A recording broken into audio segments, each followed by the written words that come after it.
वही मोहनदास जहां अपना भाषण देने में कमजोर था लेकिन अपने इरादों का मजबूत था। वो अंग्रेजों के डंडे खाकर भी वो आईडी जलाता रहता है। यहाँ मोहनदास अपने स्ट्रॉन्ग विल पावर की पहली झलक ब्रिटिशर्स को देता है। अंग्रेजों के डंडों से जानलेवा चोट खाने के बाद क्या यंग मोहनदास ब्रिटिश राज से नफरत करता था? जवाब है नहीं।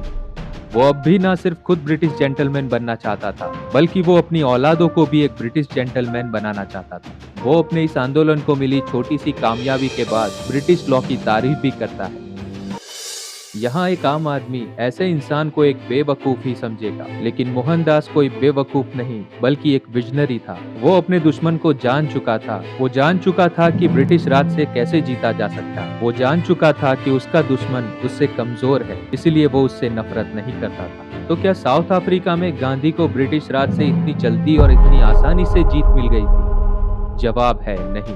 गांधी के आंदोलनों का सिलसिला पूरे 21 साल चला था, जिस दौरान उन्हें 7 महीने जेल में भी रहना पड़ा था, जिनमें से शुरुआती दौर यानी 1894 से 1906 तक उन्होंने नाताल इंडियन कांग्रेस की स्थापना की ताकि इंडियंस को एकजुट किया जा सके। इस दौरान वो पिटिशंस और चिट्ठियों के जरिए ब्रिटिश सरकार से लड़ रहे थे। उसके बाद 1906 से 1913 तक उनके सत्याग्रह की शुरुआत हुई। ये सत्याग्रह ब्लैक एक्ट के खिलाफ था, जिसमें इंडियंस को हर वक्त रजिस्ट्रेशन कार्ड साथ रखना जरूरी था।